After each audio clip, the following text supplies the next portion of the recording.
Selama puluhan tahun, Israel dikenal sebagai kekuatan militer paling ditakuti di kawasan. Rudal, drone, dan teknologi canggih menjadi simbol dominasi mereka atas tanah yang disengketakan. Namun malam itu, segalanya berubah. Serangan senyap menghantam jantung pertahanan. Pusat komando mereka padam. Sistem peluncur mereka membisu. Tak ada balasan. Dunia menyaksikan. Dunia terdiam. Langit di atas Gurun Negev malam itu terlihat tenang. Tidak ada suara gemuruh. Tidak ada tanda-tanda peringatan. Namun di balik sunyi yang mencekam, sebuah operasi intelijen tingkat tinggi sedang berlangsung. Sejumlah drone siluman milik Iran melintasi langit dengan teknologi pengacau radar yang telah disempurnakan selama bertahun-tahun. Mereka menyusup perlahan, tepat di bawah hidung sistem pertahanan Israel yang selama ini dianggap paling canggih di kawasan. Target mereka sangat spesifik. Pusat Komando Strategis Peluncuran Rudal Israel. Lokasi yang dirahasiakan itu adalah pusat kendali dari mana seluruh sistem balasan militer dapat diaktifkan hanya dalam hitungan detik. Namun malam itu, sistem-sistem tersebut seolah dilucuti oleh tangan tak terlihat. Tanpa suara ledakan besar, hanya cahaya kilat kecil dan semburan api terkendali yang terlihat dari udara.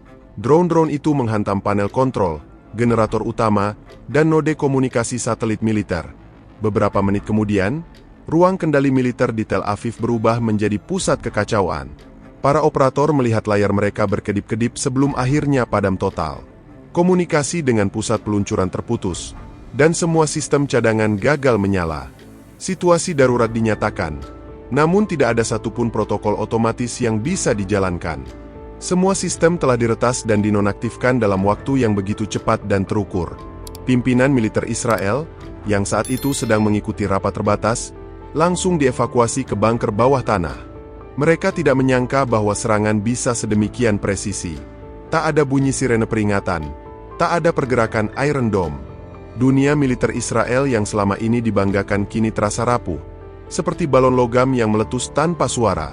Serangan ini bukan hanya serangan fisik. Iran telah meluncurkan gelombang serangan siber terlebih dahulu, jauh sebelum drone diluncurkan. Melalui jaringan tersembunyi yang tertanam dalam sistem pertahanan digital Israel, mereka memutus semua akses kontrol pusat dari jarak jauh. Ketika drone-drone siluman akhirnya menghantam titik-titik vital, kerusakan yang terjadi bukan hanya bersifat mekanis, tapi juga strategis, menghilangkan kemampuan Israel untuk membalas. Di luar, Gurun Negev yang gelap kini diterangi oleh kobaran api dari fasilitas militer yang terbakar diam-diam. Tidak ada media Israel yang berani menyiarkan secara langsung. Namun satelit komersial dan akun-akun pelacak penerbangan sipil mulai menunjukkan anomali. Penerbangan komersial dialihkan, dan wilayah udara selatan Israel ditutup secara mendadak. Dunia pun mulai bertanya-tanya, ada apa di sana? Dalam waktu kurang dari 1 jam, berita tentang serangan itu mulai menyebar ke media internasional. Meski sensor pemerintah Israel mencoba menahan arus informasi, namun internet terlalu cepat. Beberapa analis militer menyebut ini sebagai serangan senyap paling mematikan yang pernah terjadi di Timur Tengah. Publik global mulai memperhatikan, bagaimana mungkin sebuah negara dengan sistem pertahanan super canggih bisa dilumpuhkan tanpa satupun tembakan balasan? Bagi mereka yang memperhatikan dengan seksama, ini bukan sekadar operasi militer.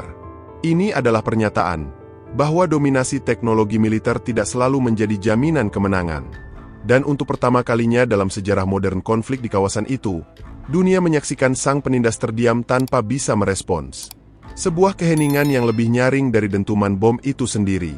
Setelah serangan mengejutkan yang melumpuhkan pusat komando rudal Israel, suasana di ruang militer Tel Aviv berubah menjadi mimpi buruk yang tak terbayangkan. Para komandan bergegas menuju terminal kontrol alternatif, berharap sistem cadangan masih bisa diakses. Namun, kenyataan yang mereka hadapi jauh lebih buruk.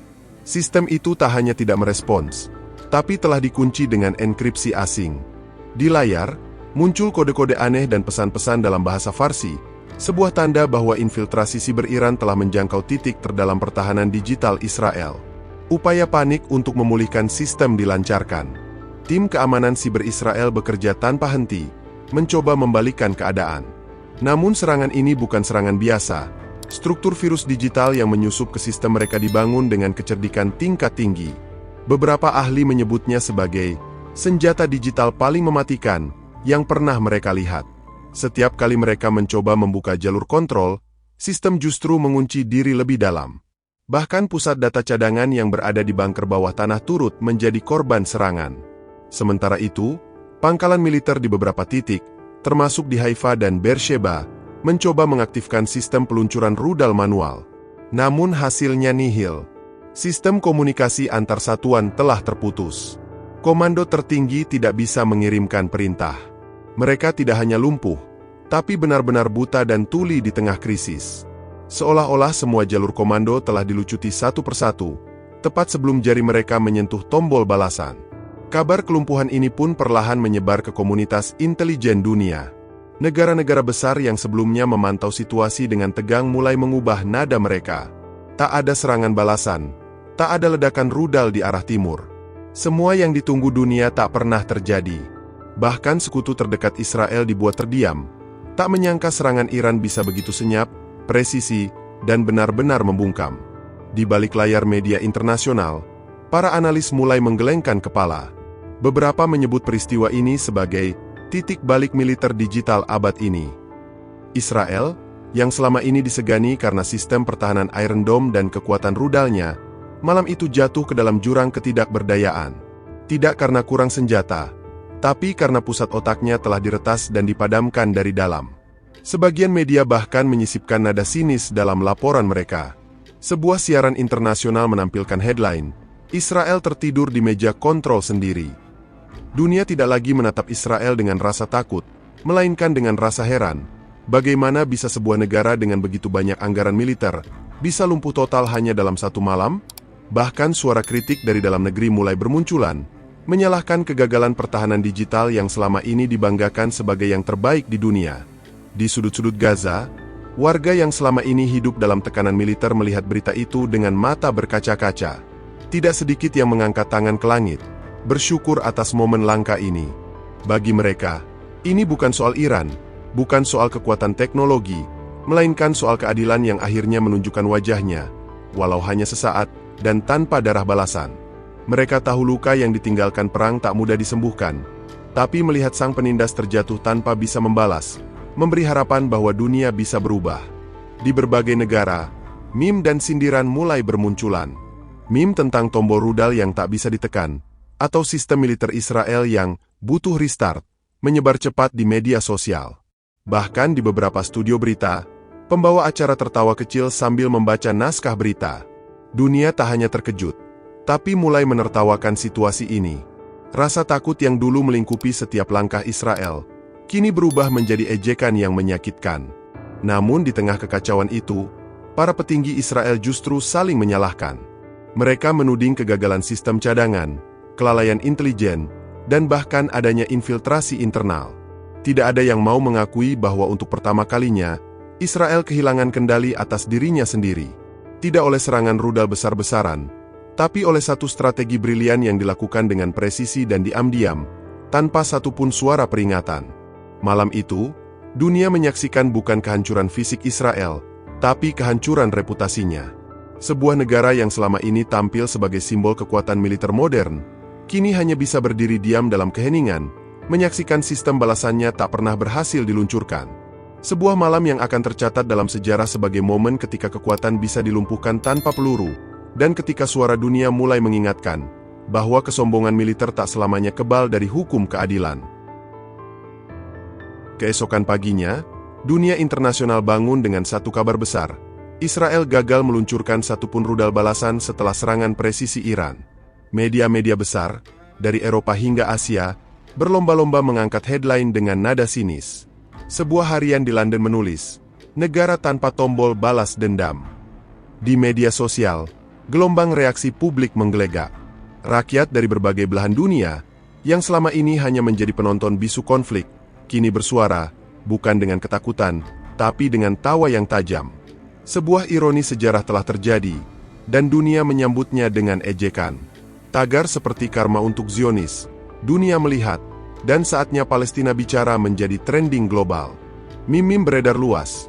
Salah satunya menggambarkan seorang jenderal Israel kebingungan di depan tombol rudal yang berubah jadi kalkulator. Bahkan kartun politik di koran internasional menggambarkan Iron Dome sebagai payung yang robek. Dunia seperti sedang bersorak atas kejatuhan simbolik sebuah kekuatan yang selama ini dianggap tak tersentuh. Di Palestina, terutama di Gaza dan tepi barat, suasana berubah drastis. Di tengah reruntuhan yang belum lama ini dihujani serangan, kini terdengar suara takbir, doa, dan nyanyian harapan. Warga Palestina berkumpul di jalanan, membagikan makanan, memeluk sesama, dan mengibarkan bendera. Bagi mereka, ini bukan sekadar kegagalan teknis musuh, tapi sebuah pertanda bahwa ketidakadilan tak akan bertahan selamanya. Seorang ibu yang kehilangan 2 anaknya dalam serangan sebelumnya berkata, "Hari ini langit mendengar jeritan kami." Anak-anak Palestina, yang tumbuh di bawah bayang-bayang drone dan suara ledakan, untuk pertama kalinya melihat raut wajah orang dewasa di sekitar mereka yang tersenyum. Mereka tak memahami politik global, tapi mereka tahu bahwa malam sebelumnya, tidak ada rudal yang membalas. Tidak ada dentuman baru. Hanya keheningan dan kabar bahwa musuh besar mereka sedang panik sendiri. Media alternatif, influencer, dan tokoh-tokoh netral mulai menyuarakan opini yang selama ini ditahan. Jika ini terjadi pada negara lain, mereka pasti disebut gagal total. Tapi karena ini Israel, mereka selalu diberi narasi pembenaran, tulis seorang jurnalis di Eropa Timur. Dunia mulai mempertanyakan, apakah selama ini yang disebut kekuatan defensif memang benar-benar adil, atau hanya alat penindasan yang dibungkus teknologi. Sementara itu, di kantor-kantor diplomatik negara besar, diskusi berubah arah. Beberapa petinggi mulai berhitung ulang. Apakah masih layak menggantungkan stabilitas kawasan pada kekuatan yang ternyata begitu mudah dilumpuhkan? Bahkan para sekutu lama pun mulai menghindari menyuarakan dukungan secara terbuka. Tak satu pun negara besar mengutuk serangan Iran secara eksplisit. Dunia perlahan menyadari bahwa peta kekuatan sudah berubah. Dan perubahan itu dimulai dari malam saat rudal Israel tak kunjung diluncurkan. Krisis itu juga membuka luka-luka lama yang selama ini ditutupi propaganda. Rakyat di berbagai belahan dunia mulai mengangkat kembali kisah-kisah pilu dari Palestina. Pengusiran, embargo, pembatasan air, hingga kekerasan di jalanan. Semua itu kembali dibicarakan dengan konteks baru, bahwa mungkin inilah bentuk karma yang sedang berbicara.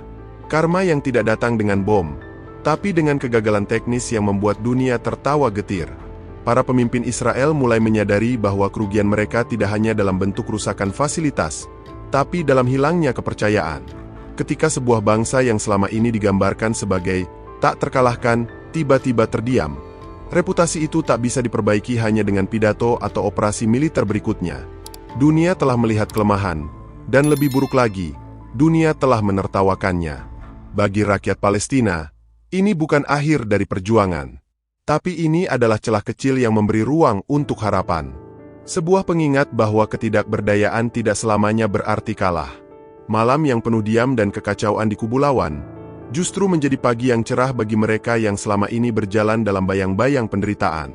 Sebuah pagi yang mengingatkan dunia, bahwa kebenaran tidak butuh senjata, cukup waktu, dan momen yang tepat untuk bicara. Dan di hari itu, dunia untuk pertama kalinya berhenti sejenak, menatap langit Palestina, dan berkata dalam hati, mungkin kali ini, mereka yang benar. Ini bukan sekadar kegagalan sistem. Ini adalah pesan bahwa kesombongan teknologi bisa runtuh oleh strategi yang tepat. Dunia kini membuka mata, bahwa kekuatan militer tanpa moral akan rapuh ketika keadilan mulai bersuara. Dan bagi Palestina, ini bukan akhir perjuangan tapi awal dari sebuah pengakuan. Pengakuan bahwa selama ini mereka tidak diam. Mereka hanya menunggu hari ketika langit berpihak pada mereka, walau hanya sebentar. Dan hari itu akhirnya datang. Jika kamu merasa kisah ini membuka sudut pandang baru, jangan lupa like videonya, tinggalkan komentarmu, dan subscribe channel ini. Bersama, kita akan terus ungkap kebenaran lewat narasi yang menggugah pikiran. Sampai jumpa di episode berikutnya.